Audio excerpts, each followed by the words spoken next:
Assalamualaikum Bang Nuim, apa kabar? Waalaikumsalam warahmatullahi wabarakatuh. Alhamdulillah masih baik-baik saja. Alhamdulillah, dingin-dingin sedap di sana ya, menjelang siang hari di Ya, Pak. Melbourne. Dingin, betul-betul dingin. Ya. Masya Allah, Masya Allah. Bang Nuim, tapi di Jakarta ini ya begitulah hangat-hangat kuku. Kita akan lihat ini hangatnya berita tentang tambang ini. Kan Australia ini negeri yang luar biasa urusan pertambangan. Apa yang Bang Nuim lihat ya? Kenapa tidak dikasih profesional? Kenapa dikasih ini menyebabkan beberapa organisasi pun terbelah di internalnya? Ya di NU, Muhammadiyah juga PGI tak mau menyentuh urusan ini. Apa yang Bang Nuim lihat di balik ini? Adakah konstitusi sedang diuji dalam masalah ini? Itu menjadi yang pertama Bang Nuim. Belum lagi urusan saham di sana, saham di sini, tambang milik anak Jokowi yang baru saja terungkap di Halmahera. Nah, juga tadi seperti yang kami bacakan berita tentang perkembangan di Timur Tengah, nampaknya hari petaka sudah 12 hingga 13 Agustus akankah Iran menyerang? Bagaimana koalisi dari Iran terhadap kebijakan pembunuhan terhadap Syahid Ismail Haniah? Apa yang terjadi? Banyak orang bilang, ini bisa perang dunia ketiga ini. Australia ada di mana saat itu? Silakan Bang Nuim Hayat mungkin di antara itu, dan mungkin juga ada tambahan isu yang Bang Nuim sampaikan. Tafadhal Bang. Ini masalah terutama soal tambang ini jadi ramai ya, karena kita mesti merujuk kembali apa yang pernah dikatakan oleh Muhammad Mahfud Wahidin yang pernah menjadi Menko Polhukam tapi tidak bisa berbuat apa-apa ketika dia berada di dalam kancah kekuasaan pada waktu itu sebagai orang senior di dalam kabinet Jokowi. Tapi dia pernah mengatakan sekiranya di Indonesia tambang ini bisa ditertibkan, maka setiap warga, anak kecil, orang besar, orang tua, perempuan, laki-laki akan bisa mendapatkan 20 juta rupiah tiap bulan. Saking kayanya Indonesia dengan segala macam sumber daya alam yang ada. Tetapi karena tidak diberikan terutama secara jujur, secara adil, secara pantas, secara wajar kepada ahlinya, maka terjadi macam-macam hal yang sangat merugikan rakyat. Bukan merugikan siapa-siapa, merugikan rakyat dan merugikan alam lingkungan kita sendiri. Kenapa? Lihat di Australia. Australia punya begitu banyak tambang, mengekspor begitu luar biasa, macam-macam sumber daya alam diekspor, antaranya ke Tiongkok dan lain sebagainya. Kenapa bisa berjalan dengan mulus? Kenapa tidak ada masalah? Karena diserahkan betulnya kepada ahlinya. Sehingga ini membuat apa? Memberikan kepada pemerintah masukan yang sangat luar biasa dalam bentuk pajak, dalam bentuk cukai. Ini kan mensejahterakan rakyatnya. Jadi inilah yang dipentingkan, karena inilah kita melihatnya begini.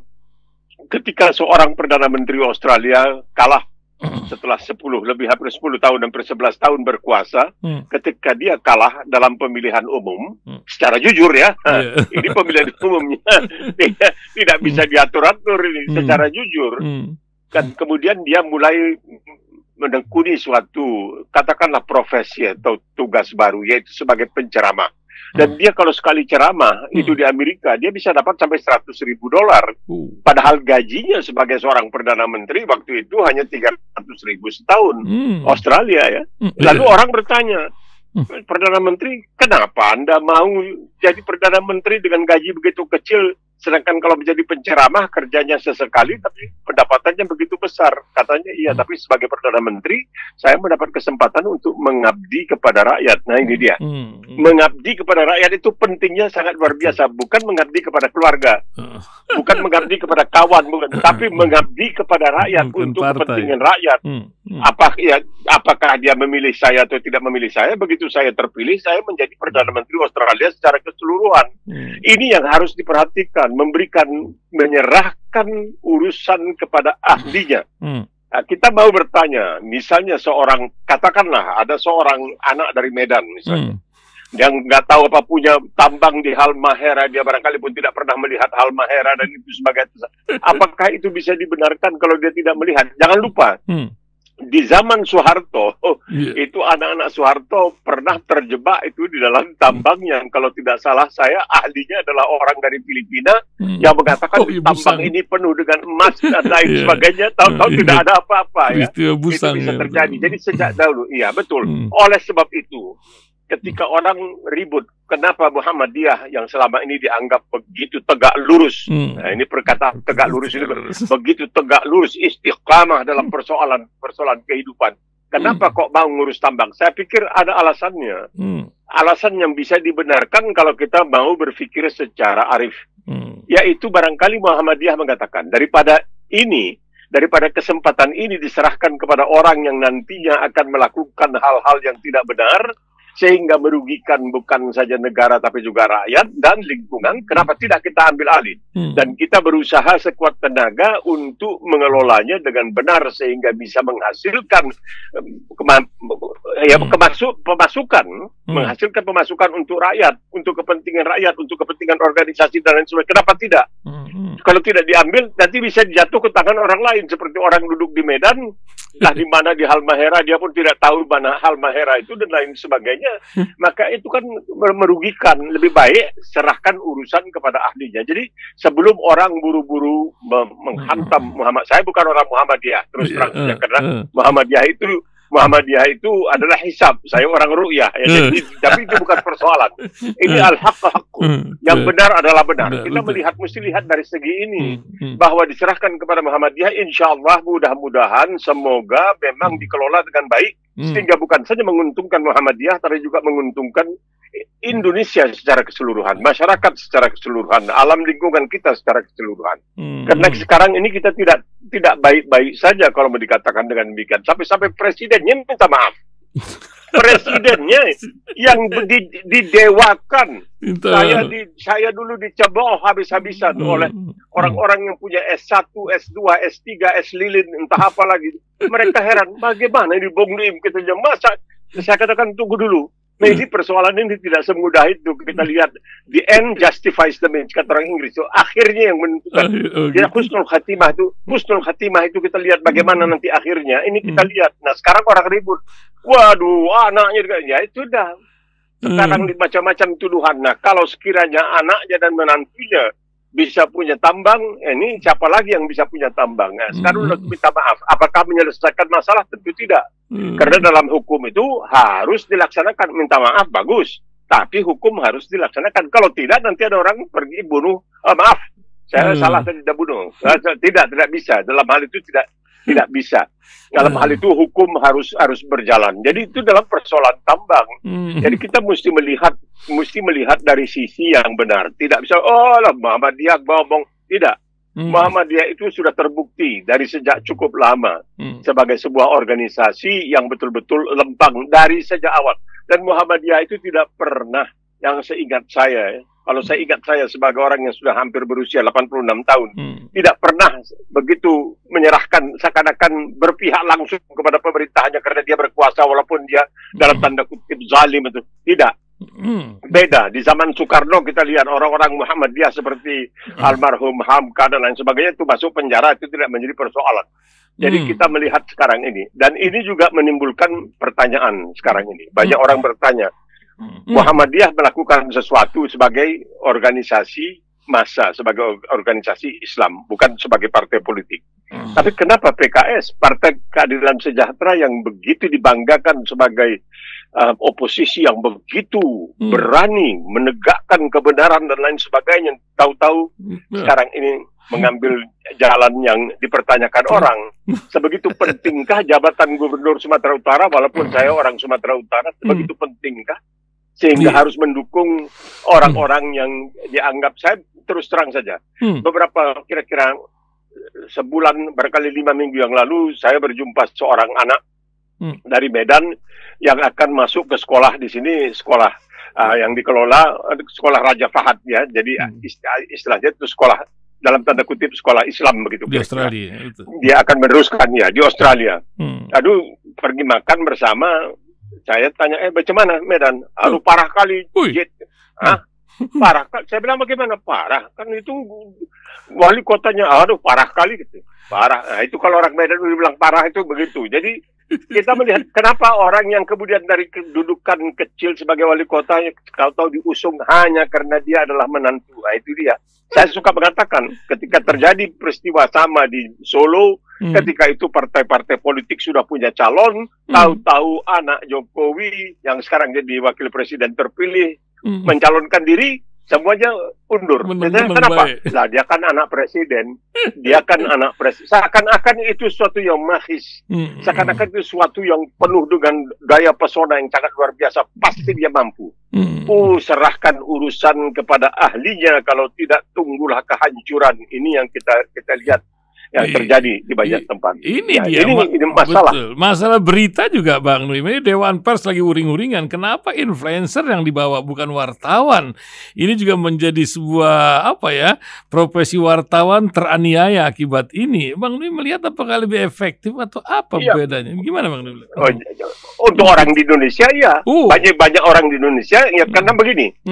Ketika diadakan pemilihan umum yang terakhir di Filipina, itu tidak ada yang percaya kepada media.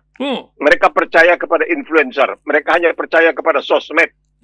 Jadi sosmed itu seakan-akan orang menganggap ketika dia mendapatkan media itu, berita dari sosmed itu, sosial media, ini hanya untuk saya saja ini. Jadi saya begitu penting. Maka dia patuh kepada. Jadi secara psikologis itu yang terjadi. Secara kejiwaan itu yang terjadi. Mereka tidak lagi mau mendengar kebaikan, mendengarkan pengarahan dan lain sebagainya, penjelasan oleh ahli-ahlinya. Tidak lagi. Jadi kalau ada S1, S2, S3, S lilin, mereka lebih suka kepada S lilin daripada yang SS yang lain ini. Ini jadi masalah. Makanya dibawa karena sudah terbukti. Mereka bisa membenarkan yang salah, menyalahkan yang benar. Mereka bisa menghitamkan yang putih, memutihkan yang hitam. Itu sudah terjadi. Jadi kita melihat ini tidak lagi mengherankan karena itulah kita perlu adanya barangkali pencerahan ya, karena di dalam Undang-Undang Dasar Republik Indonesia itu ada untuk mencerahkan itu, untuk membuat rakyat Indonesia itu menjadi orang-orang yang mau berpikir dan pintar lain sebagainya. Dan sekarang ini bagaimana? Begitu banyak sekarang yang mengatakan nawa dosa, ini dosa, 50 dosa dan sebagainya. Kenapa tidak dari sebelumnya tidak melihat itu? Dahulu kalau kita mengatakan ini barangkali keliru, saudara macam-macam nggak mengikuti perkembangan dan lain sebagainya. Ini yang terjadi. Ini yang terjadi karena kita tidak memikirkan secara dalam. Nah, hanya kepentingan kita itu selalu dari A sampai B selesai. Orang biasanya A sampai Z dipikirkan baru selesai. Kita A sampai B selesai. Udah itu jalan. Dan ini terjadi. Kita lihat bagaimana mungkin di sebuah negara seperti Republik Indonesia, negara kesatuan Republik Indonesia, tiba-tiba gubernurnya dicopotin semua yang hasil pemilihan rakyat. Kenapa memberikan kesempatan kepada pemerintah untuk menunjuk alasannya sudah selesai tugasnya? Kenapa tidak? Kenapa KPK bisa diperpanjang masa tugasnya? Kenapa tidak gubernur diperpanjang masa tugasnya sampai selesai nanti bulan November? Selesai kalau terpilih kembali, tidak terpilih, ciao kata orang Tionghoa. Kenapa tidak? Itu hanya di Indonesia. Tidak? Coba bayangkan. Nah, ini kan memberikan kesempatan kepada pemerintah untuk menanamkan, untuk menempatkan orang-orangnya. Bukan yang dipilih oleh rakyat. Jadi ini masalahnya. Ada satu kasus di Australia. Apa tuh, Bang? Ada seorang perempuan asal Afghanistan bernama Fatima Al-Fayman. Jadi bukan Fayman B-A-I-M-A-N ya dari Jawa, tapi B-A-Y-M-A-N dari Afghanistan ya, Fayman ya. Nah, dia terpilih sebagai senator untuk Partai Buruh. Dan dia berbeda. Dia mendukung kemerdekaan Palestina. Itu langsung dan sebagainya. Dan dia tegas sekali dalam hal ini mendukung korban kezaliman. Lalu dia dikucilkan dari partai. Tapi partai tidak bisa berbuat apa-apa. Kenapa? Karena dia dipilih oleh rakyat. Dia mewakili rakyatnya yang memilih dia. Jadi jangan hanya ngomong populi vox Dei, suara rakyat adalah suara Tuhan, tapi tidak. Ini suara komputer yang di-setel barangkali itu yang dianggap sebagai suara Tuhan. Itu dia. Jadi kalau sekarang kita berangkat sedikit ke luar negeri. Ya, ke Palestina. Apa yang terjadi dengan Israel? Ini, Israel dia menang-menang wae, kata orang Solo, menang-menang wae. Diam-diam saja dia. Cuman dia beri ancaman-ancaman, langsung Amerika kirimkan skuadron. Langsung. Nah, kalau kita pernah, jangan lupa, barangkali kita lah satu-satunya radio yang di Indonesia mengatakan bahwa sebenarnya adidaya yang sesungguhnya, super power yang sesungguhnya di dunia ini adalah Israel. Bukan Amerika, bukan Soviet, bukan Tiongkok, bukan apa. Karena Israel bisa melakukan apa saja. Kebal hukum. Ya. Kebal segala-galanya. Hak asasi manusia dan lain sebagainya. Kemungkinan, jadi mereka juga akan mengatakan, ini membuktikan kebenaran ajaran agama kita bahwa kita adalah bangsa pilihan. The chosen people. Kita bangsa pilihan. Jadi ini membuat mereka lebih kebal. Nah, apakah Iran saya pikir tidak akan segegabah itu Iran akan menyerang tanggal 12 atau 13 Agustus. Karena kalau itu sudah terlalu jelas, tidak mungkin akan melakukan hal yang seperti itu. Karena dia akan menunggu waktu yang paling cocok ketika ada kelengahan. Karena Israel sudah mengatakan, skenario-nya kami akan siap untuk menghadapi. Jangan lupa. Ada yang mengatakan, biasanya Israel ini dalam menghadapi hal-hal seperti itu tidak perlu banyak waktu. Tapi ketika tahun 2006, ketika melawan Hezbollah, Israel sempat kedororan selama hampir 35 hari. Di situ Israel mulai menyadari bahwa kekuasaannya itu ternyata tidak mutlak. Nah, sekarang ini sudah berapa? 300 hari lebih. Sudah 300 hari, 10 kali lebih itu. Dan Israel juga sudah melihat. Makanya Amerika bergegas untuk mengirimkan skuadronnya untuk membela Israel dengan macam-macam alasan. Yang mereka gunakan adalah, Hamas itu sudah diakui sebagai teroris. Padahal ketika diadakan pemilihan di Gaza, Hamas itu menang dan oleh para pengawas. Waktu itu banyak yang dikirim ke sana untuk menjadi pemerhati. Para pemerhati mengatakan pemilihan berlangsung secara jujur, adil, jujur dan adil, bahwa Hamas menang. Tapi karena langsung dikatakan, tapi mereka teroris, kata Israel. Ya udah, dunia bilang teroris. Sama saja seperti Tiongkok mengatakan, ya Uighur itu teroris. Oh ya udah, kalau teroris hajar aja. Nah, begitulah kira-kira. Jadi ini yang digunakan ini sekarang. Ini padahal siapa yang sebenarnya adalah teroris, kita lihat sekarang ini. Yang sesungguhnya teroris. Ya, luar biasa perkembangan sekarang. Apakah Khaled Mishal akan menjadi pengganti? Apa penglihatan Bang Nuim? Dan kenapa Qatar, Bang Nuim, menjadi negara tajir, kecil, juga menjadi pangkalan Amerika, tapi di situ juga banyak pejuang-pejuang Hamas. Bagaimana fenomena ini bisa terjadi di antara musang-musang di sekitarnya gitu, Bang? Ya, kita lihat bukan hanya Hamas. Dalam persoalan dengan Taliban juga kan dari Qatar juga. Betul. Jadi Qatar ini memanfaatkan kekayaannya. Dia tahu di sini dia tidak bisa dikatakan berat sebelah. Karena dia ada Amerika di situ, tapi dia juga tidak sungkan untuk berhubungan dan bahkan memberikan penampungan terhadap Taliban dan kemudian kepada Hamas. Jadi dilihat di situ bahwa kekayaan Qatar itulah bedanya barangkali dengan banyak negara lain. Kekayaan Qatar itu digunakan betul-betul untuk kebaikan. Sebenarnya dari ketika seorang anak di Qatar lahir dan orang tuanya warga negara Qatar, maka itu anak itu boleh dikatakan sudah terjamin hidupnya.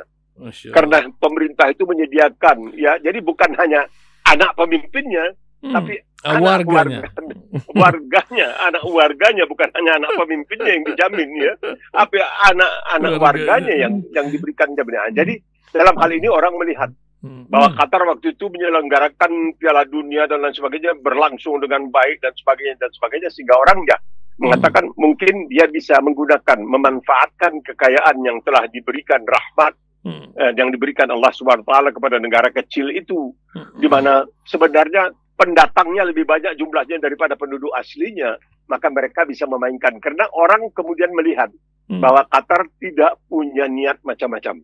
Dia hanya lillahi ta'ala. Begitulah kira-kira. Bahwa dia ingin adanya penyelesaian dalam persoalan Palestina. Tapi dia juga terbatas. Karena Netanyahu sudah mengatakan tidak mau ada dua negara. Semua yang mengatakan harus ada dua negara. Sebagaimana disepakati di Oslo. Ya, dalam tahun 90-an dan lain sebagainya. Tapi Netanyahu tidak mau. Dan kalau Netanyahu tidak mau, Ya bagaimana? Siapa yang bisa berani memaksa? Inilah kenyataan. Makanya Qatar ada di situ karena dia manfaat. Masalahnya, Bung Ihsan, ini sekarang beredar laporan di Amerika di beberapa media bagaimana orang yang bernama Abdul Fattah As-Sisi itu adalah orang yang tidak bisa dipercaya karena kedekatannya kepada Donald Trump.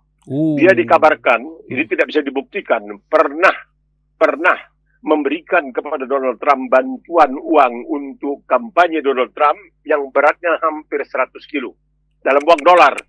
Tidak disebutkan, hampir 100 kilo dalam uang dolar diberikan kepada Trump. Dan Trump itu kalau bicara mengenai Abdul Fattah Sisi, wah, jenderal yang luar biasa, jenderal yang luar biasa. Dan dia tidak bisa berbuat apa-apa sebagai seorang jenderal yang luar biasa. Ini yang kita sayangkan. Jadi di dalam bangsa Arab sendiri tidak tahu saya apakah hadis ini bisa dikatakan benar atau sahih, ini dhaif atau bagaimana.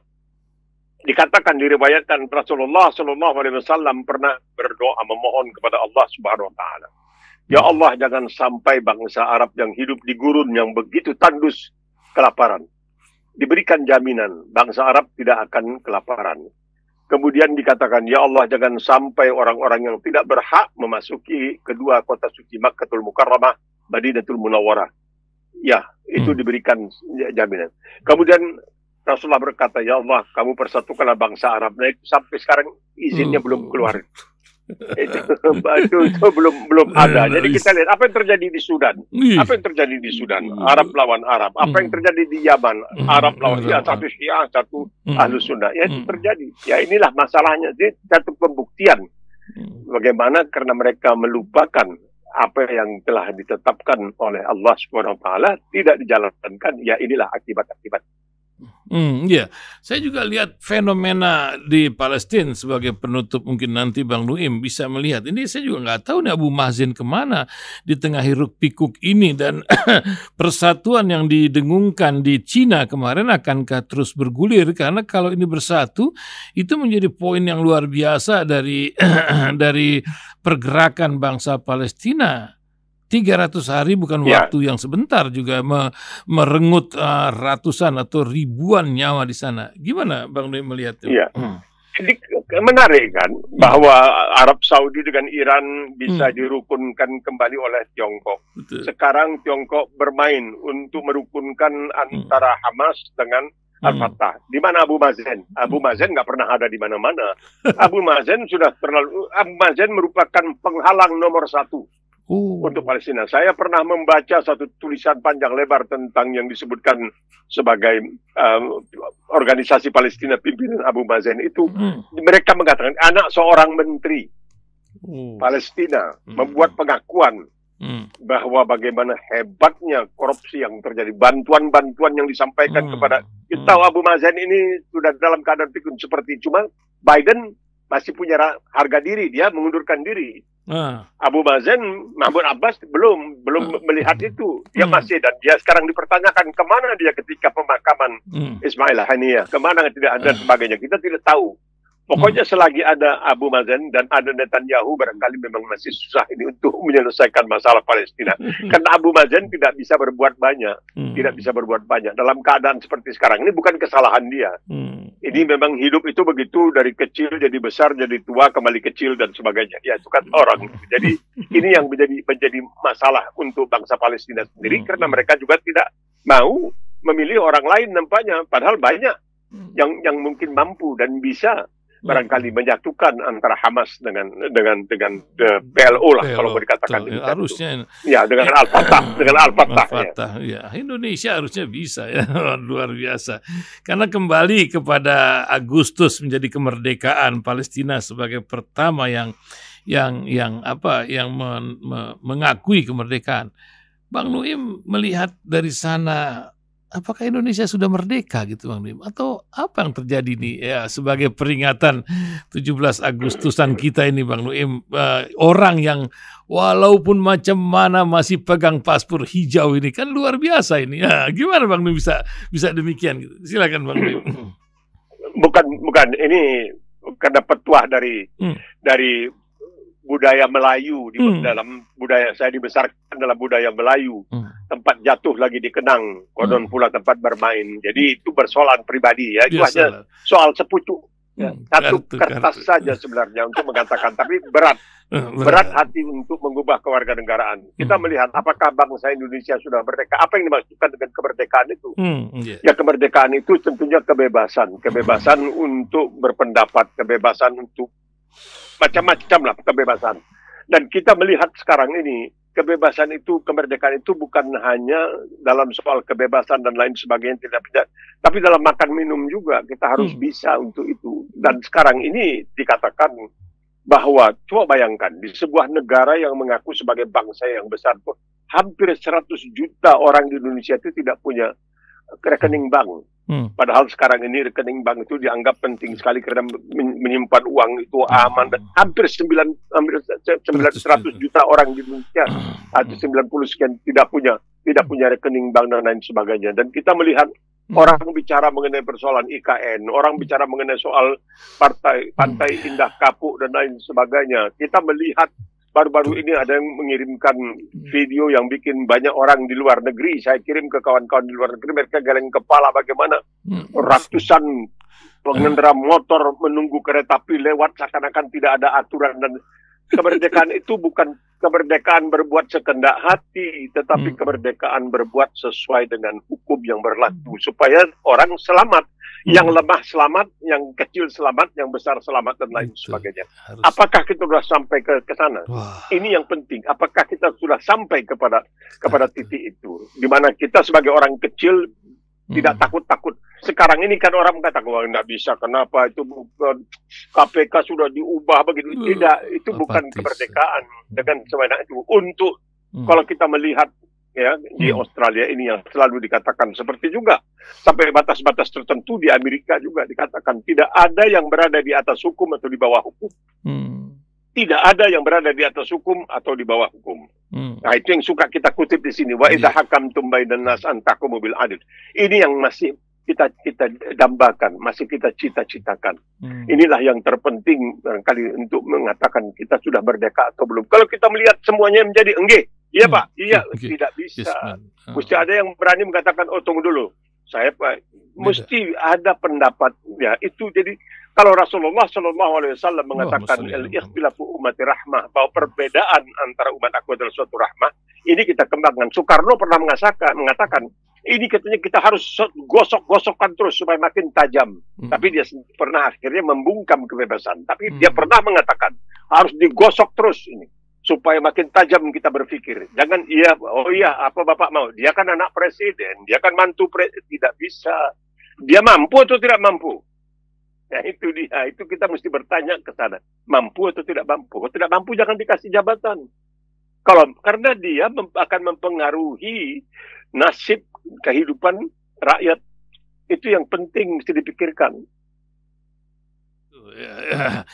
Ya, jadi kemerdekaan itu kita lihat di apa dampak terhadap diri kita sendiri. Dan kemerdekaan yang Bang Nuim ingin ingatkan di hari ini apa? Sentuhan apa yang Bang Nuim ingin sampaikan Bang Nuim di menit 57:59 waktu Jakarta ini Bang Nuim? Ya, kita kemerdekaan yang telah dicapai dengan darah dan keringat. Ya, juga dengan perundingan. Kita juga harus jujur. Tidak hanya darah dan keringat, tapi juga dengan perundingan. Perundingan yang juga dibantu oleh beberapa negara lain. Negara dari luar seperti Australia, Amerika, dan lain sebagainya. Jadi kita mesti jujur. Kejujuran ini pentingnya bukan alang kepalang. Jadi merdeka itu sebenarnya kita juga harus punya kejujuran. Jadi kalau ada seorang pejuang di Amerika yang kemudian ucapannya ini dibuat ke bahasa Indonesia yang indah sekali. Dia mengatakan, beri saya kemerdekaan atau beri saya kematian. Ada merdeka atau mati yang kita katakan. Jadi merdeka itu sebenarnya bukan hanya bisa tidak tunduk pada seorang yang menjajah kita dan lain sebagainya. Bahwa kita selagi kita berada di pihak yang benar, kita tidak bisa diganggu-gugat. Itu merupakan suatu kemerdekaan. Itu tidak menjadi persoalan siapapun orangnya. Selagi kita berada di pihak yang benar. Selagi dia berada di pihak yang salah, siapapun di belakangnya, dia harus dilawan. Itulah kemerdekaan itu mesti begitu. Tidak bisa mengatakan, oh dia kan anak presiden. Tidak bisa. Itu tidak bisa menjadi. Karena Allah Subhanahu Wa Taala itu memberikan contoh, ya, ketika Allah mengatakan di dalam surat Al-Isra, ya, wa ikhtilafu sinatukum wa alwanikum, kami bedakan warna kulit, bahasa dan lain sebagainya. Itu bukan untuk merendahkan yang satu dari yang lain, tetapi untuk memberikan persamaan. Oleh sebab itu, seperti yang dikatakan oleh banyak orang, khutbatul wada, khutbah terakhir, khutbah perpisahan Rasulullah, itulah cikal bakal, itulah dasar dari sesungguhnya apa yang kita kenal sekarang. Ini hak asasi manusia yang begitu penting di dalam kehidupan kita. Karena Islam sudah mengatur, tidak ada orang yang boleh menzalimi orang lain. Tidak boleh ada yang menzalimi orang lain. Cobalah tanya kepada diri kita sendiri. Sekarang ini diributkan persoalan Vina, ini semuanya kan kita jadi bersedih hati melihat di mana hukum kita sebenarnya. Jadi kembali kepada keadilan. Karena tiang dari keadilan itu adalah Islam, adalah tiangnya itu adalah keadilan. Itu yang paling penting. Tanpa membeda-bedakan. Dia anak tidak menjadi persoalan. Anak siapapun dia. Itu Rasulullah pernah mengatakan, hancurnya suatu kaum, pernah hancurnya itu karena ada orang mengutamakan, karena dia anak penguasa, dia dibebaskan. Dia ada perempuan yang mencuri dan lain sebagainya, dan harus dihukum sesuai dengan hukum Islam. Jadi ada yang mendatangi Rasulullah mengatakan, ya tapi dia anak sipolan, tidak menjadi persoalan. Oh, itu harus. Di dalam kemerdekaan, di dalam itu yang benar adalah benar, yang salah adalah salah. Jadi jangan, dia kan anak presiden, dia kan mantu, enggak bisa. Masya Allah Bang Nui. Mudah-mudahan Allah memberikan keberkahan, kesehatan, dan closing statement dari Bang Nuim Hayat. Silakan Bang Nuim, penutup kita pagi Sudah ini. Dia. Tahun kita mengatakan 17 Agustus 1945. Oke. Sebenarnya penyerahan kedaulatan itu adalah tanggal 27 Desember 1949 kalau saya tidak salah. Dan kita tidak bisa melupakan. Saya sering mengingatkan juga kepada kawan-kawan. Saya katakan ini apa yang disebut sebagai sejarah lisan. Artinya 17 Agustus kita memproklamirkan kemerdekaan. Tapi itu hanya sebatas kata-kata. Dalam bentuk perbuatan, kita tidak bisa melupakan apa yang dikatakan oleh almarhum Bung Tomo. Dengan pekikan Allahu Akbar, kita melakukan perlawanan. Kita melakukan perlawanan. Dan jangan lupa saudara-saudara, jangan anggap remeh, ya. Jangan anggap remeh bahwa di dalam peristiwa 10 November di Surabaya itulah Inggris kehilangan seorang jenderalnya, sebagaimana Inggris pernah kehilangan jenderalnya di Sudan, ya, ketika melawan Al-Mahdi dalam tanda Al-Qadri.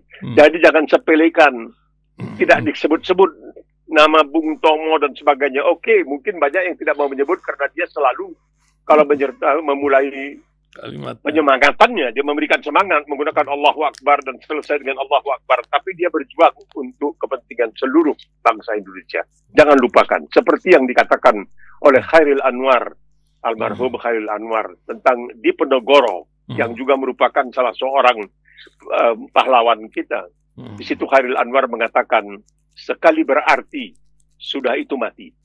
Sekali berarti saja sudah itu mati. Sebagaimana yang halnya dengan Jenderal Sudirman, kenapa kemana-mana bawa kendi berisikan air untuk minum? Oh bukan, untuk wudhu. Kalau saya wudhu, saya batal, saya wudhu lagi. Jadi dia tetap dalam keadaan, dalam tanda kutip, tanda suci. Tetap.